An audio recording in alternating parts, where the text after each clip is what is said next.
ನಮಸ್ಕಾರ. ನಮ್ಮ ನಾಡು ವಾರ್ತೆಗಳಿಗೆ ಸ್ವಾಗತ. ವಾರ್ತೆಗಳ ವಿವರ. ಕಡೇಕಾರು ಗುರುವನ ಶ್ರೀ ದುರ್ಗಾ ಕ್ಷೇತ್ರದ ನಾಗಮಂಡಲೋತ್ಸವದ ಧಾರ್ಮಿಕ ಸಮಾರಂಭದ ಸಮಾರೋಪದಲ್ಲಿ ಧರ್ಮಸ್ಥಳದ ಧರ್ಮಾಧಿಕಾರಿ ಶ್ರೀ ವೀರೇಂದ್ರ ಹೆಗಡೆ ಭಾಗವಹಿಸಿದರು. ಕಡೇಕಾರು ಶ್ರೀ ಮಲ್ಲಿಕಾರ್ಜುನ ದೇಗುಲ ಸಮುಚ್ಚಯದ ಗುರುವನ ಶ್ರೀ ದುರ್ಗಾ ಕ್ಷೇತ್ರದಲ್ಲಿ ಬ್ರಹ್ಮಕಲಶೋತ್ಸವ ಅಷ್ಟಪವಿತ್ರ ನಾಗಮಂಡಲೋತ್ಸವ ಸಮಾರಂಭಗಳ ಸಂದರ್ಭ ಬುಧವಾರ ಧರ್ಮಸ್ಥಳದ ಧರ್ಮಾಧಿಕಾರಿ ಶ್ರೀ ವೀರೇಂದ್ರ ಹೆಗಡೆ ಆಶೀರ್ವಚನದ ಮಾತುಗಳನ್ನಾಡಿದರು. ಧರ್ಮದ ಹಾದಿಯಲ್ಲಿ ಸಾಗಿದಾಗ ಆರೋಗ್ಯವಂತ, ಶಾಂತಿ, ನೆಮ್ಮದಿಯ ಸಮಾಜ ರೂಪುಗೊಳ್ಳುತ್ತದೆ ಎಂದವರು ತಿಳಿಸುತ್ತಾ, ಲೌಕಿಕವಾದ ಸಂಗತಿಗಳಿಗೆ ಹೆಚ್ಚು ಮಹತ್ವ ನೀಡದೆ ಮನಸ್ಸಿಗೆ ಹಿತ ನೀಡುವಂತಹ ಆತ್ಮವಿಶ್ವಾಸ ಕೊಡುವ ಆಧ್ಯಾತ್ಮಿಕ ಚಟುವಟಿಕೆಗಳಿಗೆ ಪ್ರಾಧಾನ್ಯ ನೀಡಬೇಕು ಎಂದರು.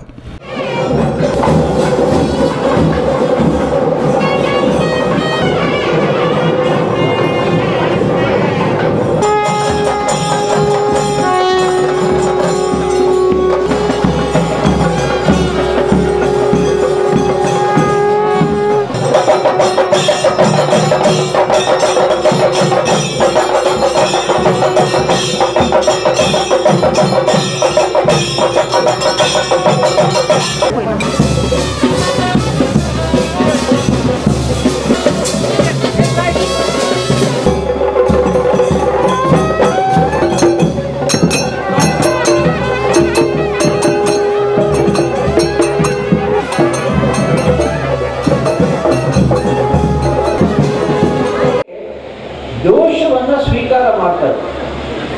ನಾವು ಹೇಳ್ತೇವೆ, ಈ ಗಿಡ ಮರಗಳು ನಾವು ಬಿಟ್ಟಂತ ಎಲ್ಲ ದೋಷಯುಕ್ತವಾದಂಥ ಗಾಳಿಯನ್ನ ಅದು ಸ್ವೀಕರಿಸಿ ಅದು ಶುದ್ಧೀಕರಿಸಿದ ಗಾಳಿಯನ್ನ ನಮಗೆ ಕೊಡ್ತದೆ ಅಂತ ನಾವು ಹೇಳ್ತೇವೆ. ಇದು ವೈಜ್ಞಾನಿಕವಾದಂಥ ತತ್ವ. ಈ ಹಿಂದೆ ಇದಕ್ಕಿಂತಲೂ ವೈಜ್ಞಾನಿಕವಾಗಿ ನಮ್ಮ ಹಿರಿಯರು ನಮ್ಮ ಸುತ್ತಮುತ್ತ ಗಿಡ ಮರಗಳನ್ನು ಬೆಳೆಸಿ ಮನೆ ಮುಂದೆ ತುಳಸಿ ಗಿಡ ಹಾಕಿ, ಯಾಕೆಂದ್ರೆ ಇವೆಲ್ಲ ಇದ್ರೆ ಮಾಲಿನ್ಯತೆ ಹೋಗ್ತದೆ, ಪರಿಸರ ಮಾಲಿನ್ಯತೆ ಹೋಗ್ತದೆ, ನಮ್ಮ ಆರೋಗ್ಯಕ್ಕೆ ಬೇಕಾಗುವಂಥ ಶುದ್ಧ ಗಾಳಿ ನಮಗೆ ಸಿಗುತ್ತೆ ಅಂತ ಹಿಂದೆ ಹೇಳಿದರು.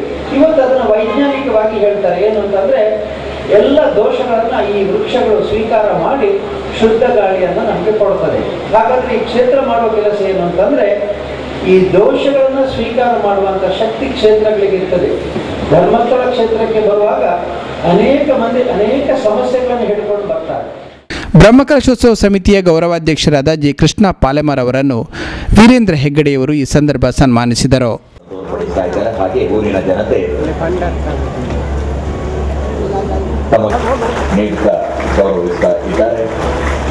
ಹಾಗೆ ಪೂಜ್ಯ ಹೆಗ್ಗಡೆಯವರು ಈಗ ಸ್ಮರಣಿಕೆಯನ್ನು ಅರ್ಪಿಸಿ ಕೃಷ್ಣ ಪಾಲೆಮಾರ್ ಅವರನ್ನು ನಮ್ಮ ಎಲ್ಲ ಊರಿನ ಜನತೆಯ ಪರವಾಗಿ ಈ ಸಂದರ್ಭದಲ್ಲಿ ಈ ವೇಳೆ ಮಾತನಾಡಿದ ಪಾಲೆಮಾರ್, ಇತಿಹಾಸ ಪೌರಾಣಿಕ ಹಿನ್ನೆಲೆಯ ಕ್ಷೇತ್ರದಲ್ಲಿ ಗುರುವನ ಶ್ರೀ ದುರ್ಗೆಯ ಸ್ಥಾಪನೆಯೊಂದಿಗೆ ಧನ್ಯತೆಯ ಭಾವನೆ ಸ್ಫುರಣವಾಗುತ್ತಿದೆ ಎಂದರು. ಈ ನಾಗನ ಕ್ಷೇತ್ರದಿಂದ ನಾಗ ಮಂಟಪಕ್ಕೆ ಕೊಂಡೋಗುವಂತ ಸಂದರ್ಭದಲ್ಲಿ ಪೂಜ್ಯ ವೀರೇಂದ್ರ ಹೆಗಡೆ ಅವರು ಆಗಮಿಸಿದ್ದು, ಅದರ ಜೊತೆಯಲ್ಲಿ ವೀರೇಂದ್ರ ಹೆಗಡೆಯವರೇ ಆ ಹಸಿರು ವಾಣಿಯನ್ನ ಕೊಂಡು ಹೋಗುವಂತ ಒಂದು ವಿಶೇಷತೆ, ಅದರಲ್ಲಿ ಭಾಗವಹಿಸಿ ಪ್ರಾರ್ಥನೆ ಮಾಡುವಂತ ಒಂದು ಆ ಸಂದರ್ಭವನ್ನು ಕಂಡಾಗ ಬಹುಶಃ ನಿಜವಾಗಿ ಆ ಮಂಜುನಾಥ ಸ್ವಾಮಿಯ ಅನುಗ್ರಹ ಸಂಪೂರ್ಣವಾಗಿ ಆಗಿದೆ ನಮಗೆ. ಇದರಿಂದ ಬಹುಶಃ ಈ ಮುಂದಿನ ದಿನಗಳಲ್ಲಿ ಇಡೀ ಈ ಗ್ರಾಮವೇ ಕುಗ್ರಾಮ ಅಂತ ಹೇಳಿದ್ರು. ನಮ್ಮ ಮನೋಹರ್ ಪ್ರಸಾದ್ ಕುಗ್ರಾಮವಾಗಿದ್ದಂಥ ಗ್ರಾಮ ವೀರೇಂದ್ರ ಹೆಗಡೆಯವರ ಆ ಪಾದಸ್ಪರ್ಶ, ಅಂದಿನ ಪಾದಸ್ಪರ್ಶದಿಂದ ಪಾವನವಾಗಿ ಈ ಮಟ್ಟಕ್ಕೆ ಬಂದು ಮುಟ್ಟಿದೆ. ಇವತ್ತು ನಾವು ಅದನ್ನ ಎಲ್ಲರೂ ನೆನಪಿಸುವಂತ ದಿನ ಆಗಿದೆ.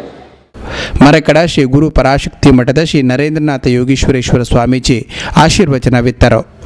ನಿಟ್ಟೆ ಸಮೂಹ ಸಂಸ್ಥೆಗಳ ಅಧ್ಯಕ್ಷ ನಿಟ್ಟೆ ವಿನಯ್ ಹೆಗಡೆ, ಉಪಮೇಯರ್ ಗೀತಾ ನಾಯ್ಕ್ ಮುಖ್ಯ ಅತಿಥಿಗಳಾಗಿದ್ದರು. ಸಮಿತಿಯ ಅಧ್ಯಕ್ಷ ಕೆಸಿ ನಾಯ್ಕ್, ಜೆಕೆ ರಾವ್, ಯೋಗೀಶ್ ಕುಮಾರ್ ಜಪ್ಪು, ಜಿ ಶ್ಯಾಮ್ ಪ್ರಸಾದ್, ಗೋಪಾಲಕೃಷ್ಣ ಸಾಮಗ ಉಪಸ್ಥಿತರಿದ್ದರು. ಮನೋಹರ ಪ್ರಸಾದ್ ಕಾರ್ಯಕ್ರಮ ನಿರೂಪಿಸಿದರು. ಎಂಡೋಸಲ್ಫಾನ್ ಎಂಬ ಮಾರಕ ದ್ರಾವಣವನ್ನು ಸಂಪೂರ್ಣವಾಗಿ ನಿಷೇಧಿಸಬೇಕೆಂದು ಆಗ್ರಹಿಸಿ ಮಂಗಳೂರಿನಲ್ಲಿ ಪ್ರತಿಭಟನೆ ನಡೆಯಿತು. ಎಂಡೋಸಲ್ಫಾನ್ ಅನ್ನು ಶಾಶ್ವತವಾಗಿ ನಿಷೇಧಿಸಿ ಕೂಡಲೇ ಆದೇಶ ಹೊರಡಿಸಬೇಕು ಎಂದು ಆಗ್ರಹಿಸಿ ದಕ್ಷಿಣ ಕನ್ನಡ ಜಿಲ್ಲಾ ಕಿಸಾನ್ ಸಂಘ ಮತ್ತು ದಕ್ಷಿಣ ಕನ್ನಡ ಜಿಲ್ಲೆ ಸಾವಯವ ಕೃಷಿ ಪರಿಹಾರ ಮಂಗಳವಾರ ಜಿಲ್ಲಾಧಿಕಾರಿ ಕಚೇರಿ ಎದುರು ಪ್ರತಿಭಟನೆ ನಡೆಸಿತು. ತಕ್ಷಣದಿಂದಲೇ ಜಾರಿಗೆ ಬರುವಂತೆ ಎಂಡೋಸಲ್ಫಾನ್ ತಯಾರಿಕೆ, ಮಾರಾಟ, ಬಳಕೆ ನಿಷೇಧಿಸಬೇಕು. ಬೇರೆ ಹೆಸರಿನಲ್ಲಿ ಮಾರುಕಟ್ಟೆ ಪ್ರವೇಶಿಸಿದಂತೆಯೂ ಎಚ್ಚರದಿಂದ ಗಮನಿಸಲು ಜಾಗೃತ ಸ್ಥಳ ರಚಿಸಬೇಕು ಎಂದು ಪ್ರತಿಭಟನಾಕಾರರು ಆಗ್ರಹಿಸಿದರು. ಕೂಡ ಸರ್ಕಾರದಿಂದ ಆಗಬೇಕಾಗಿದೆ. ಆದ್ರಿಂದ ನಾವು ಏನು ಬೆಂಕಿ ಹರಿಸಲಿಕ್ಕೆ ಪ್ರಯತ್ನ ಪಡ್ತಾ ಇದ್ದೇವೆ, ಇದಕ್ಕೆ ದೊಡ್ಡ ಮಟ್ಟಿನ ಅಗ್ನಿಶಾಮಕ ದಳವಾಗಿ ಸರ್ಕಾರ ನೆರವಾಗಲಿ ಅಂತ ನಾವೆಲ್ಲರೂ ಎಷ್ಟು ತೀವ್ರವಾಗಿ ಕಂಡಿತು ಅಂತ ಹೇಳಿದರೆ, ಆ ಗದ್ದೆಯಲ್ಲಿರುವಂತಹ ನರ್ತೆಗಳು, ಕಪ್ಪೆಗಳು, ಕೇರೆ ಹಾವುಗಳು, ಬಾತುಕೋಳಿಗಳು, ಕೊಕ್ಕರೆಗಳು ಇದೆಲ್ಲ ನಾಶ ಆಗಿದ್ದು ನೋಡಿ ನಾನು ಸಾವಯವ ಕೃಷಿ ಮಾಡಕ್ಕೆ ಹೊರಟೆ. ಆಗ್ಲೇ ನನಗಾಗಿತ್ತು, ಇವತ್ತು ಸತ್ತದ್ದು ಈ ಕಪ್ಪೆಗಳಿರ್ಬಹುದು, ಕೇರೆಗಳಿರ್ಬಹುದು ಇದು. ಆದ್ರೆ ಇನ್ನು ಮುಂದಕ್ಕೆ ಅದು ಈಗ ಪ್ರೂವ್ ಆಗ್ತಾ ಇದೆ. ಎಲ್ಲಿ ನೋಡಿದ್ರು ವಿಕಲಾಂಗರು, ಭೀಕರ ವ್ಯಾಧಿ ಪೀಡಿತ ಮನುಷ್ಯರನ್ನು ನಾವು ಕಾಣ್ತಾ ಇರಬಹುದು.